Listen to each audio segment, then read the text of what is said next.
मैं अभी झालावाड़ के आनंद विहार कॉलोनी में हूँ। ये जनाना अस्पताल के पीछे का हिस्सा है, जहाँ पर ये मेरे पीछे आप जो देख रहे हैं ये कृषि भूमि है। इस भूमि पर स्टे है, पारिवारिक विवाद है, बहुत सारी चीज़ें अपनी जगह पर है जिनका खुलासा बाद में आगे आपके सामने होगा। लेकिन सबसे बड़ी समस्या ये है कि यहाँ पर भूमाफियाओं ने इस पूरी ज़मीन पर एक ऐसी बाउंड्री कर दी है कि जो इसके पीछे जो ज़मीन है, जो मैं आपको आगे दिखाने वाला हूँ, वो लोग इधर नहीं आ पा रहे हैं। परिवार कैंसर से ग्रस्त है उनके, तो वो कैंसर पीड़ित मरीज को लेकर परिवारजन अस्पताल नहीं ले जा पा रहे हैं। पूरा रास्ता आप देख सकते हैं कि इस तरीके से भूमाफियाओं ने इस ज़मीन को कब्जा करके और कोर्ट के स्टे के बावजूद इस तरह की बाउंड्री इस पर पूरी बना दी है। इस पूरी बाउंड्री बनने के बाद में जो स्थिति है, ये पूरी, अगर यहाँ से वो परिवार निकलता है तो उसे जान से मारने की धमकी दी जाती है, उनकी महिलाओं के साथ अभद्रता की जाती है। और इवन अभी 1-2 दिन पहले एक वाकया हुआ, हमें बताया परिवारजनों ने कि वो अपने पिता को लेकर, कैंसर पीड़ित पिता को लेकर आगे जा रहे थे, अस्पताल दिखाने जा रहे थे, तलवार से उनके पीछे वार किया गया, तो वो जा नहीं पा रहे हैं यहाँ से अस्पताल। उनके पिता, पूरा परिवार दहशत में है। झालावाड़ जिला कलेक्टर के पास बार बार जाकर वो शिकायत दे रहे हैं, न तहसीलदार उनकी सुन रहा है, न पुलिस उनकी सुन रही है और ना पटवारी उनकी सुन रहा है, जबकि ज़मीन उनकी है। इस पर कानूनी रूप से स्टे लगा हुआ है। स्टे के बावजूद भी नहीं सुनवाई हो रही है। हमारे साथ वो परिवारजन हैं जिनकी स्थिति मैं आपको बताने का प्रयास करता हूँ, उनसे बातचीत करने का प्रयास करता हूँ, मिलाने का प्रयास करता हूँ कि उनके साथ क्या क्या किया जा रहा है। झालावाड़ में कानून नाम की कुछ जो चीज़ें हैं वो किस तरीके से, किस कदर से समाप्त हो चुकी हैं। तो सबसे पहले मैं आपको जोड़ता हूँ, आप यहीं रहती हैं? जी, मैं यहीं रहती हूँ। इनकी सबसे बड़ी बेटी हूँ कुशला चौहान, और हमारी ज़मीन ज़बरदस्ती कब्जा कर रखी है। वीरेंद्र सिंह, हरी सिंह और दीपक राठौड़ ने ज़बरदस्ती इंतकाल खुला लिया है और निधि चौहान को अपने कब्जे में रखकर रखेल के रूप में पटपड़िया गांव में रख रखा है, उसे छुपा के रख रखा है। कई बार मुद्दा निकला, लेकिन न कोई तहसीलदार सुन रहा है, न कोई पटवारी सुन रहा है और न कोई एसडीएम सुन रहा है। इन सब की मिलीभगत है, बस कलेक्टर साहब हमारी मदद कर रहे हैं, कोई हमारे पे ध्यान नहीं दे रहा है। मेरे पापा, आपकी मेन समस्या क्या है? मेन समस्या ये है कि हमको रास्ता नहीं दिया जा रहा है, हमारा रास्ता ब्लॉक कर लिया है और हम उस रास्ते में निकलने की कोशिश कर रहे हैं तो हमारे वहाँ गुंडे बैठ जाते हैं और हमारे ऊपर लाठियाँ और वो पत्थर बरसा रहे हैं। हमको बहुत परेशान किया जा रहा है सर, और हम बाहर भी जाते हैं तो हमारे रास्ते रोक लिए जाते हैं।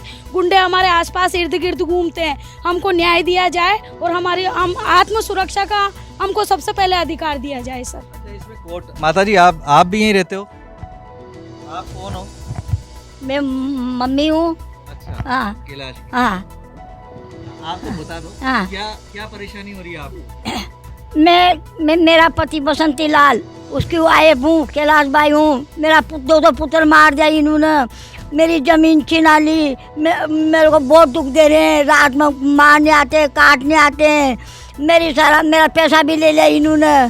सब मेरे को हालत ख़राब कर दी है, मकान और घड़ा। हर मेरी बहुत हालत पागल जैसी हो रही हूँ मैं। मेरा बच्चा मर गया और साहब मेरे को कहते कि हम ये ज़मीन लेकर रहेंगे, तुम्हारी नहीं चलने देंगे। मैं दरबार का घोड़ेगी, दरबार में की मैं आपके साथ हूँ, मंडाउर में जाओ, इनकी वो करो रिपोर्ट। मैं अभी जवान बुलाता हूँ। फिर ये जी, इसमें तो स्टे है, फिर उसके बाद भी आपकी सरकारी मदद नहीं हो रही क्या? नहीं वो मेरी स्टे है हमारा, तब भी ये नहीं मान रहे। कलेक्टर साहब ने स्टे दिया हमको। तो कौन सा कलेक्टर साहब होता है, ऐसे बोल रहा है। कौन लोग बोल रहे हैं? ये गुंडे, ये हरी सिंह, अकरम चौधरी, ये हरी सिंह और रवि सिंह, ये सब बोल रहे साहब हम तुम्हें जिंदा मार कर जला देंगे। अच्छा, तो पुलिस मदद नहीं कर रही है आपकी? पुलिस है ना, हमारी कोई मदद नहीं करती। हमने 3-3, 4-4 बगत रिपोर्ट करी। शुरू में हमें धोखा से बुला लिया इन्होंने। हमारा चूड़ा खुला लिया, हमारा जेवर खुला लिया, हमारा रिबन खाना माना का सब खुला लिया और हमें मिनी सस वाले में लिया है यहाँ। मेरी एक चोरी पागल हो गई थी, रत्ना, तो रत्ना सही की हॉस्पिटल ले चलो। ये तो नखरा करती, ये तो यूँ करती नाटक। अच्छा, वो जो बीमार हैं, जो कैंसर से पीड़ित है, कैंसर किसको है? मेरा पति को। हाँ। तो लेके कैसे जाते हो आप? मैं साहबा में नहीं निकलने देते हैं। फिर 20 दिन हो गया, 15 दिन में उनकी नल की बदलानी थी, 15 दिन हो गया नल निकलने दे, आज 12 दिन हो गया गेट होया। फिर यहाँ कोई कारीगर काम करते हैं तो माता जी आप चिंता ना करें, यहाँ वो निकालो, तुम्हें मारने लगते उनके नलकी जलाओ, तो नलकी सेटिंग होगी वहाँ। आज बहुत घबराया, वो बहुत घबराया है। हमारी ऐसी हालत कर रखी है, बताओ हम क्या करें। 4-4 पीढ़िया की जमीन है, इनकी बात तो थोड़ी, जमीन तो हमारी है। और ये कह रहे कि नहीं हमको दो, हम लेकर रहेंगे तुम्हारी जमीन, आओ हमारे पास बैठो, समझौता करो। मैं किसी बात पर समझौता नहीं करूँगी। कब्जा कर लिया मतलब आपकी ज़मीन को? कब्जा, अच्छा। आप भी यहीं हो? जी, मैं पुत्री बसंती लाल जी चौहान की उमा चौहान बोल रही हूँ। मैं यहीं की रहने वाली हूँ सर। आज मुझे रहते हुए 40 वर्ष हो गए सर। मैं MA BEd RS pre fight करने वाली लड़की हूँ।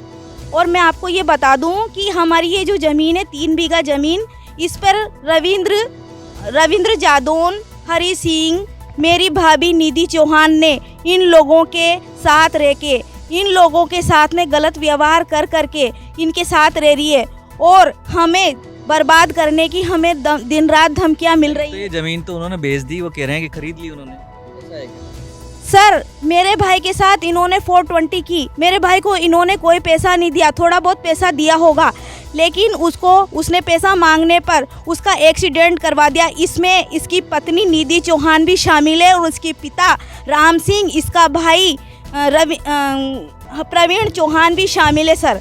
ये हमारे घर से 7.5 तोला सोना और अन्य जेवरात सारे वो चीज़, वो आपकी पारिवारिक लड़ाई है, वो अलग चीज़ है। लेकिन आप ज़मीन का बताओ कि ज़मीन में अब क्या समस्या आ रही है आपको? सर, इस ज़मीन में कोर्ट में केस चल रहा है। स्टे ऑर्डर होने के बावजूद भी ये लोग मानते नहीं है। हमारे साथ अश्लील हरकतें करते हैं, वीडियो क्लिप बनाते हैं और फोटो खींच के यूँ कहते हैं, आसपास रास्ते में रोक लेते हैं, हमको गुंडे पीछे लगा देते हैं और हमसे कहते हैं तुम्हारा घर से बाहर निकलना दुश्वार कर देंगे और तुम आके बता। अश्लील हरकतें करते हैं और गाली गलौज करते हैं। हमें जान से मारने की और जिंदा जलाने की धमकियां दिन रात मिल रही है।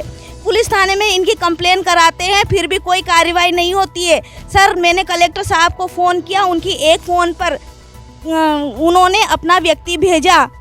व्यक्ति भेजने के बाद कलेक्टर साहब तो मदद कर रहे हैं ना आपकी? बिल्कुल, उनकी तरफ से हमें कोई परेशानी नहीं है।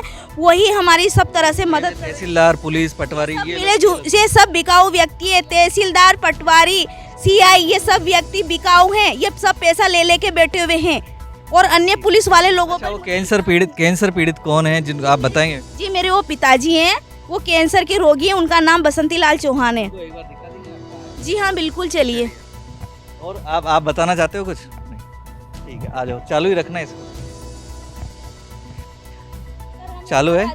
जिस त्रासदी से ये पूरा परिवार जुड़ा हुआ है, जिस त्रासदी से पूरा परिवार जूझ रहा है, उस त्रासदी को सबसे पहले मैं आपको दिखा देना चाहता हूँ कि किस तरीके से कैंसर पीड़ित मरीज के साथ में, कैंसर पीड़ित व्यक्ति के साथ में क्या हालात किए जा रहे हैं। जो ये देखिए आप यहाँ पर।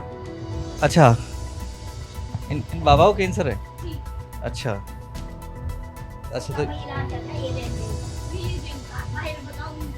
हाँ, बिल्कुल चल रहा होगा, इलाज चल रहा इलाज चल रहा है। तो अब ये स्थिति है, तो इसी स्थिति में तो कैसे निकलने दे रहे होंगे इनको, ना?